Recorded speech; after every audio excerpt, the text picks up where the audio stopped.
Mesdames, Mesdemoiselles et Messieurs, merci de garder encore, d'être toujours avec nous, avec Papa Louboya. Nous sommes dans la série de ces questions que vous aviez envoyées à Contact Pro Live pour que nous puissions poser la question à Papa Louboya. Parce que lui, c'est un monument, c'est quelqu'un qui connaît,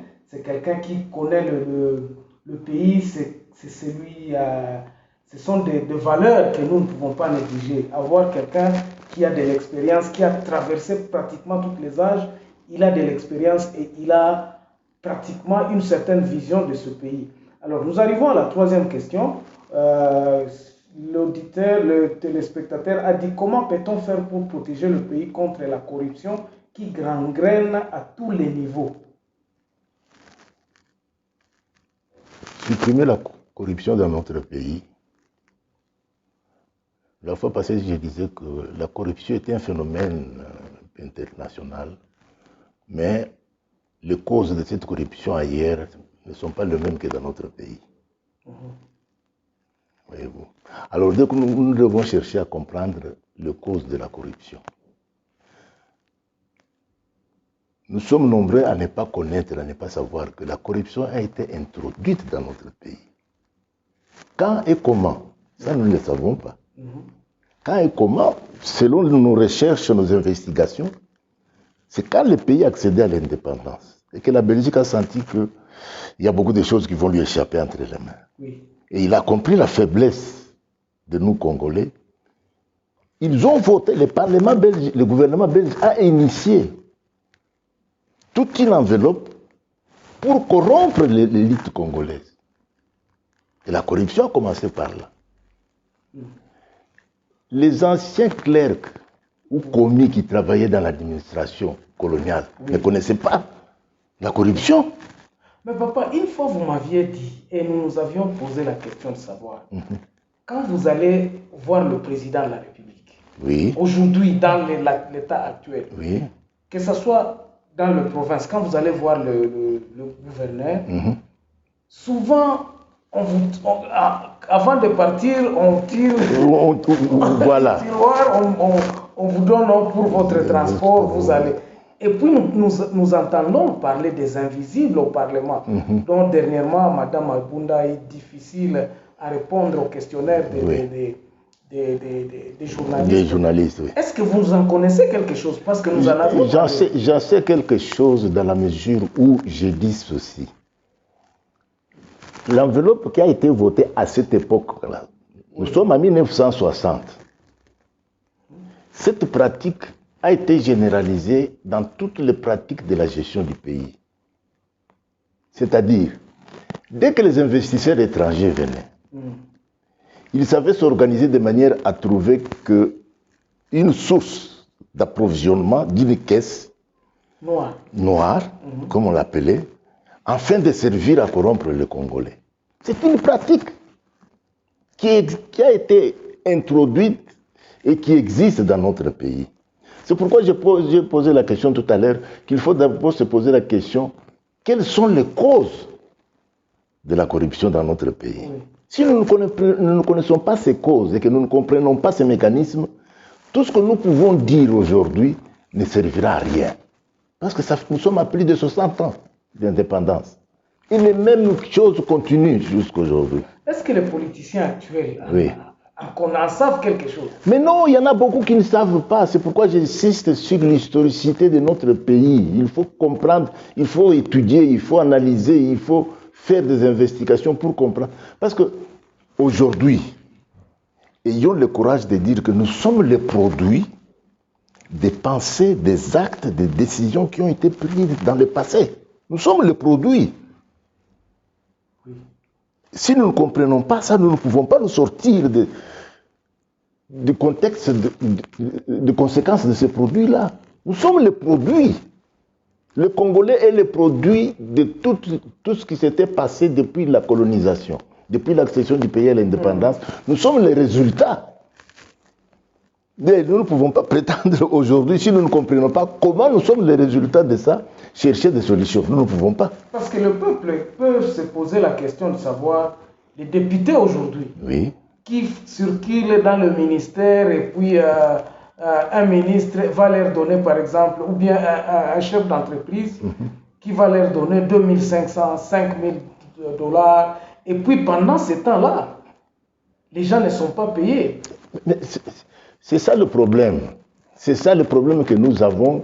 Et c'est d'où l'intérêt de mon livre que tu animes avec moi, la Renaissance. La Renaissance veut dire que nous devons abandonner d'abord connaître ce que nous sommes aujourd'hui, comprendre les causes et chercher d'abandonner toutes ces choses pour revenir aux vraies valeurs. Et quelles sont ces vraies valeurs? Est-ce que nous nous aimons réellement? Moi, je prends simplement là. Je suis kassaïen. J'ai aussi essayé d'étudier un peu ma communauté kassaïenne. Oui. Mais nous sommes une des communautés la plus divisée. Nous sommes une communauté qui se haïsse telle que les autres communautés ne le font pas. Papa, mais avant d'arriver dans les communautés, Oui. Je vous demanderai un peu de réfléchir ou bien de nous dire la réponse à cette situation. L'ONATRA aujourd'hui, qui est dans le catastrophe. Nous avons vu des nouveaux mandataires qui arrivent, avec l'ONATRA qui est justement en train de s'écrouler. Mais dès que ces gens-là arrivent à la direction de l'ONATRA, on voit directement leur vie changer. On voit directement qu'ils commencent à dépenser beaucoup d'argent. D'où vient cet argent-là pendant que les entreprises sont en train de couler? La question est bien posée, elle est pertinente, elle reflète l'actualité.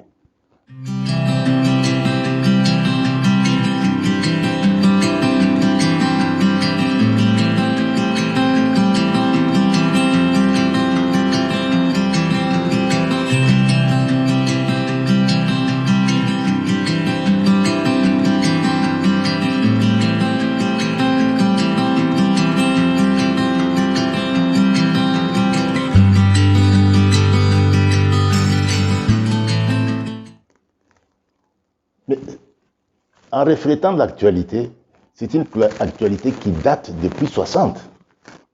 Ah donc, quand vous arrivez, c'est la même situation qui a commencé. On peut dire que, par exemple, Tshisekedi, en arrivant au pouvoir, oui, on lui explique les caisses noires et il oublie directement le problème de... Mais c'est ce qui constitue l'environnement de tout politicien, de tout responsable en République démocratique du Congo. C'est ça l'environnement dans lequel ce sont des pressions que nous vivons. Ce n'est pas pour me jeter les fleurs. Moi, une personnalité politique, je ne vais pas la citer. Qu'est-ce qu'elle a dit? On revenait de Badolité, oui, je crois. Il est à Sengakate. J'ai eu l'éducation de mon père. Mon père du temps colonial, il était de la petite et moyenne entreprise. Et il a fait ce qu'il a fait. Il est l'un des premiers à avoir créé, par exemple, la pêcherie semi-industrielle sur Bukama, à Bukama, sur le Lualaba. Et il a fait ça de ses propres moyens. Il n'y avait pas de système bancaire pour l'aider. Et il a fait de nous ce que nous sommes aujourd'hui. Et il nous a appris, si vous voulez réussir dans la vie, voilà ça, voilà ça. Mais ce n'est pas facile. Donc, il faut casser cette pratique-là de corruption ou bien de caisses noires. Quel doit être le principe de base? Comment est-ce qu'on peut s'y prendre? Le principe de base, c'est de créer les richesses à la base. Donner l'occasion aux gens qui vivent dans les chefferies à disposer de l'argent et avec l'argent à faire face aux besoins élémentaires, si pas un peu plus, à leur créer un bien-être. À ce moment-là, ceux qui sont sortis de ces milieux-là, qui vivent par exemple dans les villes, ne se trouveront plus sous une pression de dire que nous devons absolument envoyer l'argent au village. Au contraire, le village peut commencer à leur envoyer l'argent et vice-versa. C'est un climat. Alors, ça nous fera prendre conscience qu'accepter la corruption, nous sommes contre la société. Qu'accepter la corruption, nous sommes contre la pensée profonde de nos ancêtres. Oui. Qu'accepter la corruption, c'est un péché. Aujourd'hui, il y a des pasteurs qui disent que, ok, bon, si moi je viens chez toi et que je rentre, tu ne me donnes rien, ce n'est pas normal. Ça c'est grave. Oui, ça, c'est grave. Vous voyez un peu ça. Donc, notre société traditionnelle, ce que j'appelle la philosophie bantou, comment je peux dire, l'éthique de la philosophie bantou, c'est ça. L'éthique de la philosophie bantou, qui a existé avant l'arrivée des Blancs, ne connaissait pas la corruption, ne connaissait pas les divorces, ne connaissait pas tout ce que nous connaissons aujourd'hui. Okay. Et cette éthique-là, nous pouvons, par des réflexions, par des réflexions, des partages, comme nous partageons, essayer de l'impliquer à nos enfants, de manière à ce que la génération qui vient après ne puisse pas perpétuer ce que nous vivons aujourd'hui. Alors, il y a une question d'un téléspectateur ici qui a demandé, je crois qu'il vient du Katanga. Comment est-ce que le Katanga peut bénéficier de ces matières premières? Les sociétés qui sont là, comment est-ce qu'on peut le mettre sous la responsabilité des Katangais? La question est pertinente. Aujourd'hui, se développer n'est pas question de dire que telle société, il faut qu'elle soit entre les mains des Katangais ou des Baluba ou des Kivoutiens ou bien des... Non, non. C'est un accord de principe. Non, le problème qui est là est le suivant. Est-ce qu'il existe des compétences? Non, le problème, je crois, papa, je ne sais pas si je peux intervenir là-dessus. Ça, c'est mon point de vue. Oui, nous partageons. Oui, mon point de vue, c'est celui-ci. Oui. Ce n'est pas que les sociétés vont appartenir au Katangais. Non. Le Katanga doit s'organiser enfin. Par exemple, ce que nous vivons aujourd'hui, une société va venir faire les mines. Une société va venir avec un contrat minier signé à Kinshasa et ils viennent exploiter. Ah, là où vous posez autrement la question, ou bien là je comprends maintenant votre question. Moi je suis pour ceci, comme je l'ai dit pour le secteur agricole. Aujourd'hui, la réalité dans ce coin-là, c'est quoi? Il y a ce qu'on appelle l'exploitation artisanale. Oui. Et cette exploitation artisanale a une organisation qui n'est pas efficace, mais qui est appropriée à l'environnement. Oui. C'est déjà un début d'organisation. Ce sont des petites organisations qui ne sont pas reconnues par la loi, qui ne sont pas protégées par la loi. Faisons une réflexion de manière à faire de ces petites organisations des structures de développement du pays où effectivement on doit prendre en compte les réalités, les gens qui sont sur place. Comment les organiser en une structure qui peut commencer à exploiter au-delà de leurs capacités? Alors, à ce moment-là, on mettra en place une structure qui certainement prendra en compte de la réalité sur place. Alors, on cherchera les compétences maintenant qui peuvent venir booster en fait ce qui est sur place. Oui. Et ces compétences, dans la recherche de ces compétences, il y aura des compétences du coin, il y aura des compétences qui viendront ailleurs. Oui, comme toujours. Comme toujours, oui.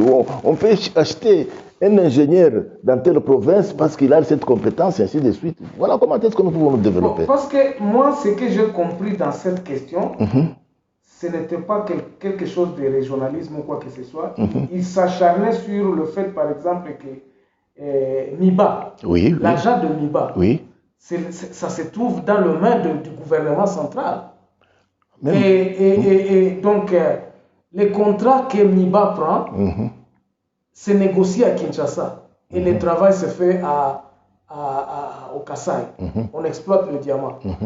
Maintenant, est-ce que les régions, les Kasaïens, qui peuvent s'organiser, comme vous aviez dit, ne peuvent-ils pas, je crois que la question était liée sur le patronage, nous allons en arriver, que le Kasaï ou bien les Katangais puissent avoir une mainmise sur toute exploitation des richesses sur leur territoire. Qu'est-ce que vous en pensez? Avoir la main mise sur l'exploitation, ce n'est pas en être propriétaire. Oui. Parce qu'aujourd'hui, Nous cherchons la même mise sur l'exploitation. Mais nous ne sommes pas propriétaires de cette exploitation. Qui exploite les richesses du pays aujourd'hui? Non, moi je me pose la question. Oui. La pauvreté qui sévit dans les provinces aujourd'hui, Oui. c'est parce qu'ils n'ont pas d'argent. Oui. Et l'argent qu'ils devraient tirer dans les ressources oui. est bloqué à Kinshasa. Non, Laissons même les entreprises minières. Oui. Prenons même l'exploitation même dans les provinces. Oui. Voilà. Parce que tout vient de Kinshasa, les salaires, voilà comment les frais de fonctionnement. Voilà comment j'approche le problème. La source de la pauvreté des populations congolaises, elle date depuis la colonisation. Nous n'avons pas conscience de la manière dont nos richesses ont été dilapidées par les investissements étrangers. Depuis cette époque-là. Oui. Le premier à avoir protesté contre cette dilapidation, cette façon de voler le pays et de tuer les gens, c'était les Britanniques et les Allemands. Oui. Contre l'État indépendant du roi Léopold II. Okay. Ils ont fait pression. Léopold II a changé de tactique. Il a simplement changé de tactique. Il était propriétaire de l'État indépendant. Oui. Il a cédé maintenant à l'État belge, qui ne cherchait pas à être colonisateur d'un pays. Et en cédant, quelles ont été les tractations qui étaient convenues à l'époque pour que cette mainmise puisse continuer? Les gens qui avaient travaillé avec Léopold II ont mis en place un système tel que, oui, la Belgique va administrer, mais nous allons continuer à exploiter. Oui, la Belgique s'est dit, bon, je deviens maintenant colonisateur, mais elle est tombée sous l'influence de ceux qui avaient investi au Congo, qui n'étaient autres que des individus qui étaient en association avec Léopold II. Les gens ont oublié les compagnies minières, les sociétés concessionnaires qui ont été créées à l'époque, et dont nous vivons les séquelles jusqu'à aujourd'hui. Les sociétés concessionnaires se sont partagées la République démocratique du Congo en combien de parties? Et ça, nous ne savons pas. Il y a eu au moins 3 ou 4 parties qui étaient... L'espace Congo était subdivisé en 4 sociétés concessionnaires. Ici, je vais parler par exemple de la concession du Katanga, la concession du Kasaï. La concession du Katanga qui englobait presque le sud Katanga jusqu'au vers le Maniema, en couvrant aussi une partie du Kasaï. La concession du Kasaï qui couvrait tous les Kasaï jusqu'au Bandundu. Et puis, les domaines privilégiés du roi Léopold II lui-même qui prenait le centre, donc je peux dire le Congo, l'Équateur et tout cela, ainsi de suite. Nous avons continué à vivre avec ces choses-là jusqu'aujourd'hui parce que nous n'avons pas réfléchi, ou bien quand nous avons accédé à l'indépendance, nous n'avions pas connaissance de toutes ces choses-là.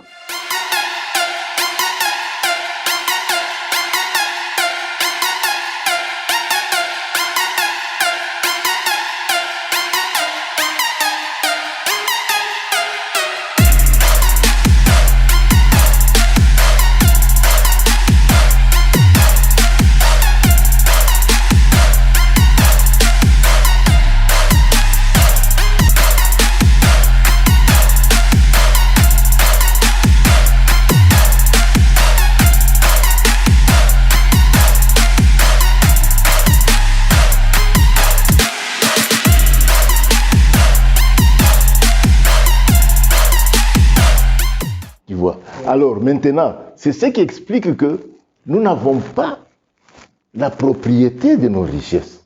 La propriété de nos richesses est entre les mains des autres. Bon, aujourd'hui, maintenant, la population réclame.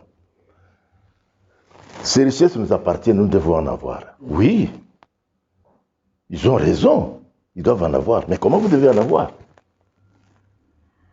Il faut soit le gouvernement ou les politiciens qui prennent le pouvoir. Ici, je voudrais dire quelque chose au niveau des partis politiques, quelques partis politiques qui avaient participé à la conférence nationale souveraine. Pardon, à la table ronde. Et ça, ce sont des écrits qui sont restés. Il faut fouiner dans les histoires belges, là où vous allez trouver ça. Il y avait le parti politique Sereya, PNP, Parti du Peuple, PCA et le syndicat de Adoula. Voilà les 4, sur tous les autres partis qui avaient participé à la table ronde, qui avaient un programme économique du développement du pays. Est-ce que ça peut s'adapter aujourd'hui? Pourquoi pas? Parce que ça n'a jamais été appliqué. Parce que nous continuons à vivre avec le système qui leur avait inspiré à monter ce programme-là. Oui. Oui. Bon, maintenant, ils ont été effectivement étouffés. Étouffés par ceux qui ne comprenaient pas l'opportunité de se baser là-dessus. Parce que les Belges s'étaient préparés finalement, mais en précipitation, bien sûr. Oh, nous avons des entreprises sur le territoire, comment nous allons faire pour nous protéger? La première chose qu'ils ont fait, quoi? Toutes ces entreprises étaient des droits congolais, donc de l'État indépendant du Congo. Quand on devient indépendant, tout le patrimoine de l'État indépendant du Congo, aux Congolais. Or, ils ont mis en place un système qui a fait que, ils ont supprimé le statut de droit congolais de toutes ces entreprises. Ils les ont transformés en filiales. Là, j'ai quand même... Oui, des succursales. Ils nous ont volés. Ça, il faut le dire, ils nous ont volés. J'apprécie la phrase de Lumumba dans son discours le 30 juin, quand il dit qu'avec des textes illégitimes, et oui, ils nous ont spoliés, ils nous ont ceci, cela. Il faut bien lire ce discours-là. Mais papa, nous sommes aujourd'hui en 2020. Oui. Nous avons des difficultés telles qu'elles remontent depuis l'indépendance. Oui. Notre pays est buté maintenant à un problème où il faut prendre des décisions. Oui. C'est pour cela que je disais, la base réclame. Comment est-ce que la base peut être... Comment est-ce que nous, intellectuels, comment est-ce que vous pensez que la base peut récupérer ce qui lui appartient? Comment est-ce que la base peut être au milieu du développement? La question est tout à fait pertinente, en ce sens simplement que nous avons soulevé le problème ici d'identification. Cette base-là, ce qu'elle revendique est tout à fait normal. Mais en avons-nous la capacité spirituelle et intellectuelle à mettre en place ce genre de structure si nous-mêmes nous ne nous remettons pas en cause? Parce que tu vas voir, quand on a créé la province du Sud-Kasaï et que nous nous sommes retrouvés là-dedans, avant la province du Sud-Kasaï, on ne connaissait pas les Benomukune et les Benetibanda. Mais dès qu'on a créé la province du Sud-Kasaï, les Benomukune et les Benetibanda, c'est cette capacité spirituelle de cohésion qui nous fait défaut. Alors nous devons réfléchir à comment éviter cette diversion pour chercher la cohésion. Je suis d'accord. La base du Sud-Kasaï demandait à ce qu'on soit autonome, qu'on soit indépendant. Mais est-ce qu'on était dans la cohésion? Parce qu'aujourd'hui, lorsque nous voyons à Fizi, quand vous suivez les réseaux sociaux, il y a des gens qui se réclament la République du Kivu. Oui, voilà. La République de Fizi. Là, Est-ce que ce n'est pas la gronde de la base qui réclame je vais donner un exemple. Quand Tshombe avait proclamé l'État indépendant du Katanga, ce n'était pas de l'initiative de Tshombe. C'était des expatriés qui étaient derrière. Quand cet État indépendant a échoué, il a été soutenu par les Belges, qui se sont dit, bon, cette approche n'a pas réussi et nous allons réussir avec une autre approche. Il a créé, il est devenu Premier ministre et tout cela, ainsi de suite. Mais qui comprenait que la transformation du parti politique de Tshombe en Confédération des tribus du Katanga, en Confédération nationale Konako, c'était Konakat et puis Konako, ce n'était qu'un habillage. Tshombe a gagné les élections. On va s'arrêter là à cause du temps. Rester avec la question de Tchombe. Oui. Parce que nous allons, qui va nous introduire dans la partie où nous parlerons de Tchombe lui-même. Oui. Parce